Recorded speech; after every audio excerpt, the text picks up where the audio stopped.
and today I'm going to give you an overview of what to expect if you are heading out on a 7-day Western Caribbean cruise. And we did this itinerary just a few weeks ago on the Carnival Vista. So I'll give you a little rundown of what each day looks like, formal nights, all that kind of stuff. Now, obviously, depending on the time of year and if anything comes up, these things are subject to change, but just so you can get a little bit of an idea of what to expect. So here we go. All right, so your first day on a Carnival cruise, you can usually select well in advance when they have you finish your online registration when you want to board the ship. So if you're flying in that day, you might be kind of limited in your boarding time. If you're driving to the port or maybe flying to the port the day before, what I recommend doing is actually trying to get on the ship as early as possible, because even though your suitcases won't be there, you're gonna check those in and then they'll be delivered to your stateroom several hours later. You'll be able to get a lay of the land of the ship before several thousand other people are on board as well. So what we like to do on our first day is just go through every single floor, find out where all the fun stuff is and kind of how to get where, because sometimes looking online at a map versus actually walking the ship yourself is a different experience. Now, typically for Carnival, unless there's a delay for some reason, your rooms are ready about 1:30 or 2 o'clock. So you can go to your room, kind of put your carry-on stuff down. You can bring on Carnival cruise, you can bring some wine and sodas and things like that. So you can bring those in and set those down. And then your bags may not be there yet, but do not worry, if you've never cruised before, your bags will show up. They're not gonna get lost. So then on our itinerary, the next day we left out of Galveston, Texas. So to get down to our first port stop, the next day was a day at sea. And you will get a little itinerary every evening for the next day of all of the fun things to do on board the ship. There's never a dull moment unless you want there to be a dull moment. So tons to do. And we had so much fun on our day at sea, just playing on the water slides. The kids had a blast. It was a formal night, so don't forget to bring your formal clothes. There's usually on a 7-day cruise 2 formal nights, sometimes a third, like on ours, because we were sailing over New Year's. So if there's a special occasion, there might be an additional formal night. So bring your formal clothes. A little warning, you don't have an iron in your room, so you can send your stuff out to be pressed. Or if you want to, you can bring a flat iron for your hair and use that in case of emergency wrinklage as an option. Okay, so day 3. What's happening on day 3 typically? If you're doing your Western Caribbean itinerary, you're probably stopping in Cozumel. And so Cozumel's awesome, although you do need to take a tender boat when you're getting from your ship to Cozumel Island itself, or if you're going to somewhere along Cancun or Riviera Maya, if you're doing an excursion, you're going to need to take a boat to a bus and head out that way, and it's a bit of a long boat ride. So that port stop usually starts pretty early in the morning, so you can maximize your day either in Cozumel or in the Cancun area. We decided to do on our excursion, because we were traveling with our children, is we went to a theme park called Xcaret, and we were there for several hours. It did take a while to take the boat to the bus to get to Xcaret, but the kids loved it. There's tons to do. You learn a lot about Mexican history, plus there's fun activities, there's performances, there's a river that you can swim through and go through some cool caves and stuff like that. So definitely a very fun excursion. Another excursion we've done in the past is where you just go to a resort that has tons of big fun water inflatables and water activities and just spend the day playing in the water. It was also a very fun excursion. We did that a few years ago. Day 4 of your trip is going to be a stop in Grand Cayman, and there's some fun different excursions to do. What I recommend for Grand Cayman though is actually not using the excursions booked through the ship, because the ones through the ship tend to be more expensive. That does secure your space in case your excursion is running late. They're not going to leave without you. However, in Grand Cayman, you have a couple of options. So when you get off of the ship and you head through the dock, you can take a taxi, which is a huge van, and they usually cram it full of people, for $5, $5 US a person, over to some part of 7 Mile Beach, which is this gorgeous beach. It is very busy because pretty much that's where all the cruise line people go.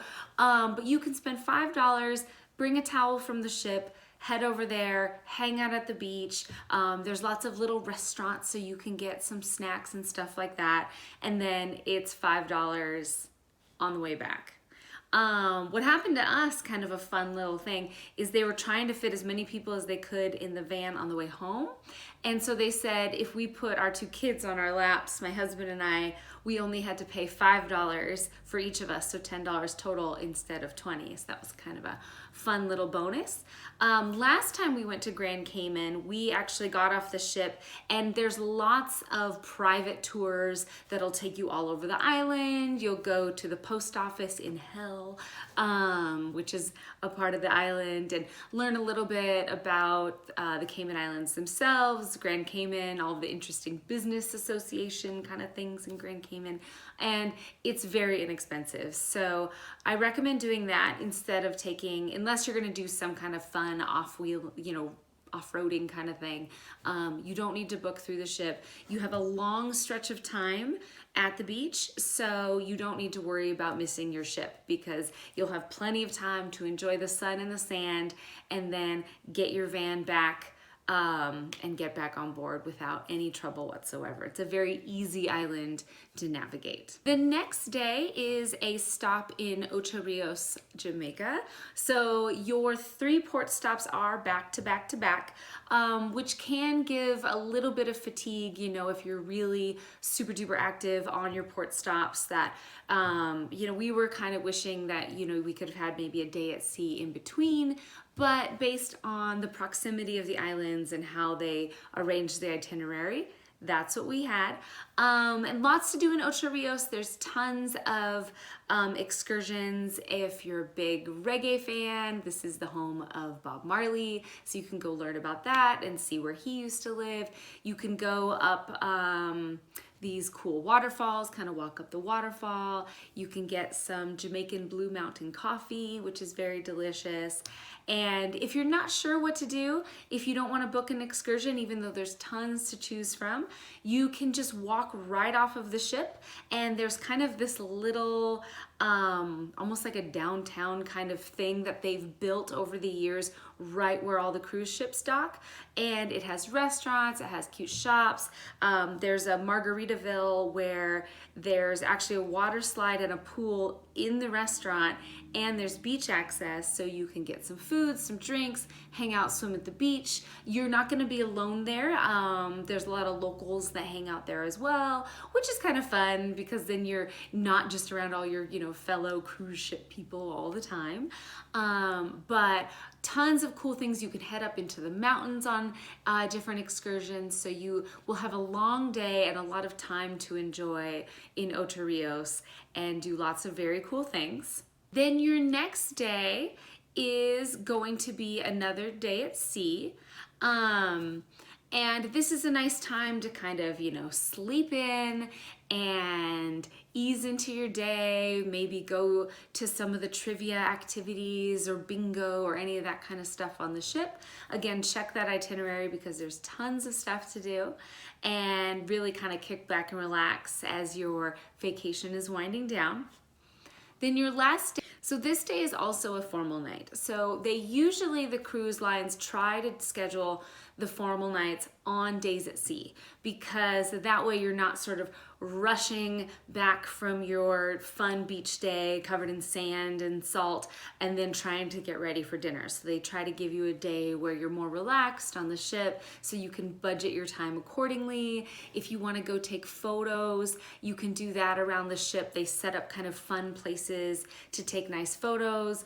And for my family, we never do family photos except on cruise ships. So for us, we always take advantage of that. And then we tend to buy some kind of photo package at the end. It is a little expensive, but since it's our only family photos for the entire year, we kind of work it into the budget a little bit. On Carnival, just to give you a sense, one digital photo is about $15. And so if you want to take a whole bunch, which there's plenty of opportunities to take photos, you can kind of budget accordingly. They'll do some deals where they'll say, okay, you can get 10 digitals with a couple printouts and stuff like that. So they'll work with you a little bit. You're not going to get a great deal on the photo package. They are pretty expensive, but if you're all decked out, I say take the photos, and then you'll have some fun memories to bring home with you. On your last day on the ship, which it's gonna feel like it's just gonna fly by. You'll say, oh my gosh, how are we done already? I'm so sad. If you are on a newer Carnival ship that is partnered with Dr. Seuss, they do a really fun Dr. Seuss breakfast on the last day, and you can book it. Usually when you're walking on the ship on the first day, they'll ask you, oh, do you wanna do the Dr. Seuss breakfast? It's $5 a person, and it's adorable. They have all kind of fun Dr. Seuss themed foods. You get to meet, your kids, or kid at heart. You get to meet Sam I Am, Cat in the Hat, Thing 1, Thing 2, take pictures, and your wait staff gets all dressed up, and they'll sing and they'll dance, and it's super sweet. So if you're on a Dr. Seuss themed Carnival ship, I do recommend it. I think it's $5 well spent. It's very entertaining. And then your last day at sea, you're kind of packing up, getting ready to disembark, deciding on, okay, am I gonna buy the photo package? Am I not? That kind of stuff. So it is a more relaxing day.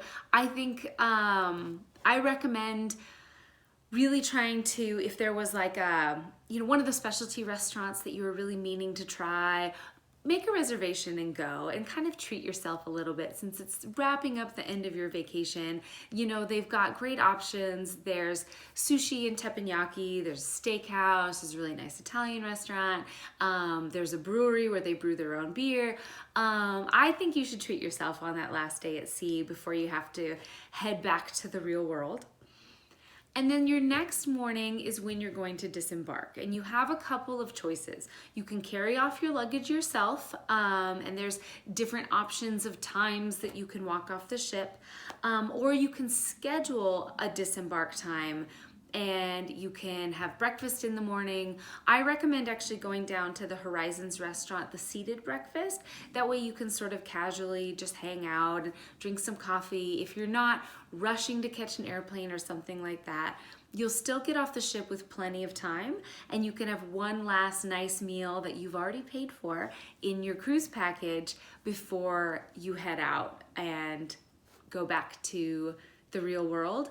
And then once you disembark, for almost every cruise I've been on, when your time frame is called or your number is called, depending on which cruise line, how they do it, you walk off the ship. It's not super crowded. It's not as crazy as you may think it's going to be. And then if you left your bags out the night before and just are carrying carry-ons, you'll go all the way down the gangway. You'll find your bags. You'll go through customs super duper fast, and then you're on your merry way to get a shuttle, get your car, get an Uber, taxi, whatever the case may be. So it's a very fun 7-day cruise. It's a great introduction to cruising, hits kind of the main fun areas of the Western Caribbean that are nice vacation destinations, and overall a good beginner cruise line to go on. If you have any questions or comments, please don't hesitate to put those below, and subscribe to this channel for more adventures in the future.